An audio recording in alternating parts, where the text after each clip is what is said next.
Hello, everybody. I'm going to be speaking to you about the political scenario, the state which is going to polls in the next 6 or 7 months. Now, Tamil Nadu, the elections presents a very different scenario from what we have seen in the past. Earlier, we had two powerful leaders, Karunanidhi of DMK and Jayalalitha of AIDMK. So it has always been a fight between two individuals heading two strong Dravidian parties. Now that scenario doesn't exist. Both of them are no more. So now both DMK and AIDMK are going to face the elections with a leadership platform. Of course, Mr. Stalin is there, but Stalin is yet to prove himself as a match to his father Karunanidhi. So in this interesting scenario, national parties like BJP are trying to get a foothold in the state. BJP as of now does not have any presence, not even one seat in the 234 member legislative assembly. So BJP is trying to contest the election with a lot of confidence, and there is going to be a greater emphasis from the Delhi national leadership towards this election. It started with Prime Minister Modi bringing in the Chinese President Xi Jinping to Mahabalipuram for a conclave. And then Prime Minister Modi has not lost any opportunity to quote Thiruvalluvar or Thirukural in all his speeches, even from the ramparts of the Red Fort where he delivered his Independence Day address. So there is some kind of an attempt to woo the Tamil voters, and BJP in the sense doesn't have a saleable face, a face that can get them votes. So they first tried getting Mr. Rajinikanth to their side, but Rajinikanth has not been giving in, and he has been dilly-dallying his intentions to contest the election or to form a political party. All kinds of pressures were applied on him to join BJP, which he outrightly refused. And then they also gave him an indication that if he forms a political party, BJP will back him. But till now he has not taken a decision, and I think it's going to be too late for him to decide now. The other star, Kamal Haasan, has already started the political party, and he has contested the local bodies election, and his party has won some 3% vote share.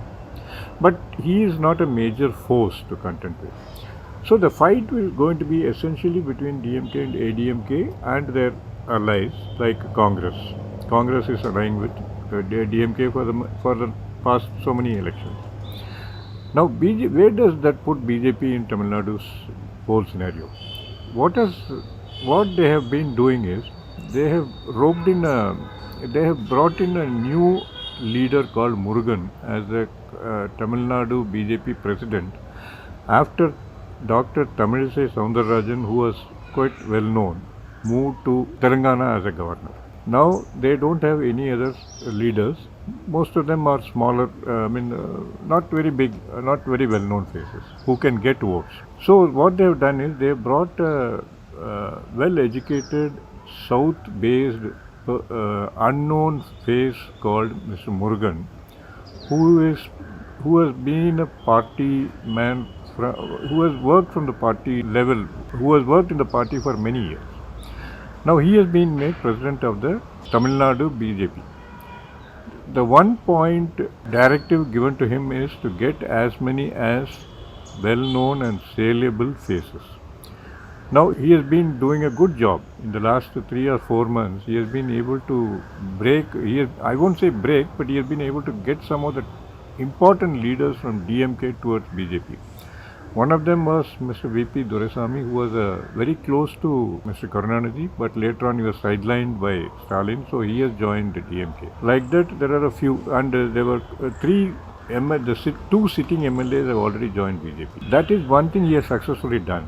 And the latest coup, as we call it, is the admission of Mr. Annamalai, an IPS officer who resigned his post in Karnataka, and Karnataka cadre IPS officer. He quit his job and he has gone and joined BJP. He was taken to Delhi and he was admitted into the party by the BJP president, Mr. Nadu. Then Mr. Annamalai has got a good name, and he is called as Singham. In the sense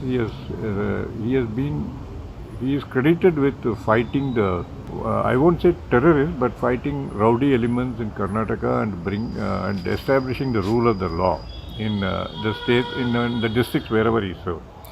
And he has got quite a clean image. So when he resigned, people were very unhappy in Karnataka that he was waiting, that he had to leave the job and go back to his state. At that time, he didn't give any inclination that he is going to join a political party. He said he is going to be in social service. Now, Mr. Murugan has taken Annamalai to Delhi, and he has joined BJP in the presence of the national president. Then he has also met Mr. Amit Shah. It is not known whether he met Mr. Modi, but Annamalai is definitely a crowd puller in the sense, and he is also a good speaker and he can speak well. So it is to be seen to what extent Mr. Annamalai can get votes for BJP, and he comes from the southern Tamil Nadu. So like that, Mr. Murugan is trying to get as many people as possible to BJP, and he is cast his net wide, not only DMK, even to the ADMK.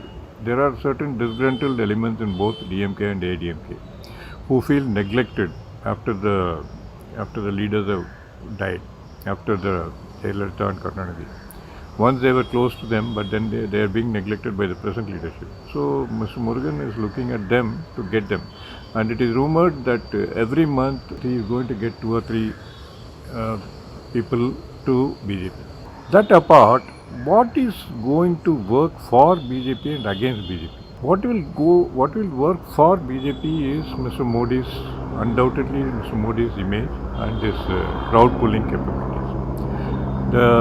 The upper caste in Tamil Nadu, as well as the educated middle class, would look at him to provide some kind of a relief from the Dravidian parties. Because both the Dravidian parties have ruled the state for the last 50 years, and though there is quite a lot of development, there is also quite a lot of corruption charges and other casteism.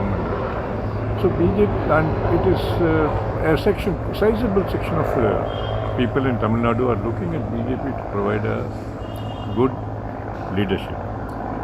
So then that is one thing, and secondly, what is going to work against BJP are 2 or 3 things. One is a vast majority of people in Tamil Nadu still consider BJP as a Hindi party. Most of the leaders who come from north to Tamil Nadu, they only speak in Hindi, whether it is Prime Minister Modi or Amit Shah or anybody who address meetings. They address meetings only in Hindi, except for Nirmala Sitharaman, who comes and speaks in Tamil or English. That is one problem. They are not able to connect with the semi-literate or illiterate masses who form a big vote bank. And also some of the recent actions which has been magnified by parties like DMK. For example, MP Kanimozhi being stopped at the airport and asked if she is an Indian when she said she didn't know Hindi. So some security guy asked her, are you an Indian? So this was blown out of proportion, and they said, the central government is anti-Hindi. Then that was another foolish thing by a secretary in the Ministry of Ayush Ministry Secretary, when he held a meeting with officials from various states.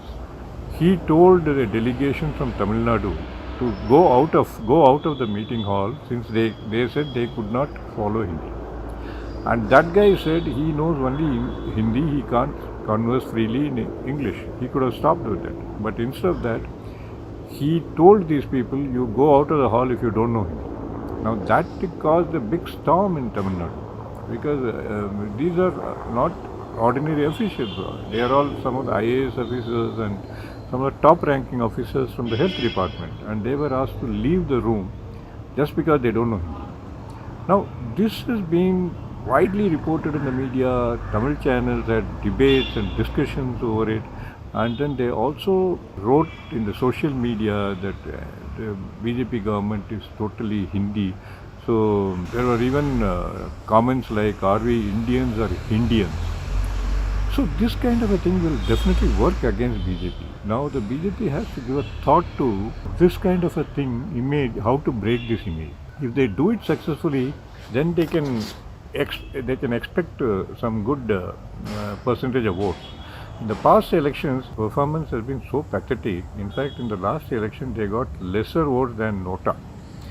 Now, this time, Mr. Murugan has promised the leadership that he will at least get double-digit members in the assembly, state assembly. So that is being keenly watched. And then how they are going to get the voters to support them, it depends on a lot of factors. Because even though people say that the present government, AIDMK government, is working as a Binami or a kind of a B team of BJP, the present Chief Minister Palaniswamy is a very shrewd man. He knows how to use Jayalalitha's name, and he is also taking quick decisions which go well with the people.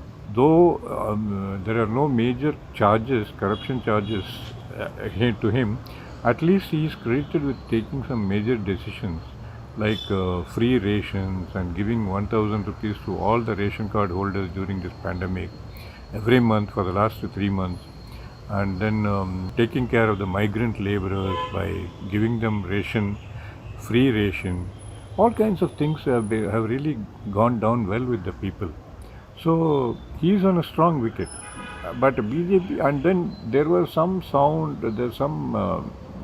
suggestions that BJP will lead the alliance in the next election and the AIDMK will become a junior partner. But that has been vehemently denied by Chief Minister himself and also some other ministers, saying that AIDMK will continue to be the leader in the alliance. They have got a 12-party alliance, including PMK and various other parties. So, in this scenario, where will BJP fit in? BJP can, at best, hope to get some 5 or 6 seats. But that is also depends on the strategy they adopt for the elections. They have to get out of this Hindi party image, and then they should come out with something which will interest the people of Tamil Nadu. Because Tamil Nadu, unlike other states, has very strong language feelings, and then they also there's a lot of casteist feelings there. So what the BJP government is going to do for the OBCs or the backward community, which forms a major chunk of the vote bank, all that has to be seen.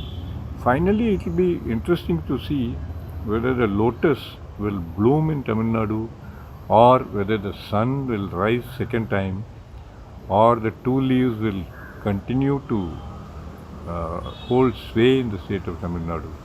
This will become clear in another 1 month, and people like Rajinikanth are still fence-sitters, and they have not made their decision what to do, whether to support some party or whether to jump into the fray. So it's a little confused scenario, and probably by the end of the year, a clear picture will emerge. But then where does it leave DMK? DMK is at present with about 80 MLAs, but there is a lot of disgruntlement and a lot of dissatisfaction over the leadership of Stalin, because he has been promoting his son, a small-time actor called Udayanidhi, and he has made him the president of the youth wing of DMK. And then he is not giving important posts to various senior leaders. So a senior leader like Dore Murugan was aiming to become the General Secretary, but he has been kept on hold for the last 3 months after the previous General Secretary, Anbaragan, passed away. So a lot of discontentment is there among the senior partymen in DMK. That is being fully exploited by the AIDMK. But then BJP is playing its cards very safe. BJP is not going all out to attack DMK, and it is also not going all out to support AIDMK. In the last elections, when Modi campaigned, he hit out at the dynastic DMK party. This time, not a word has come about his son being given an important post. No local leader has commented. So BJP is also waiting and watching what is going to happen.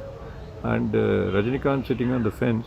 So the scene will become little clearer maybe by November or December. So let us see if Lotus will find some place among these powerful parties like DMK, ADMK. Will Lotus bloom? If it blooms, what the people of Tamil Nadu can expect from this party? That is all a big question. And then, as far as I am concerned, I think it is going to, if not this election, maybe they can look at 2024 election. 2024 election, they can probably aim for that and build the party from the grassroots now. Thank you.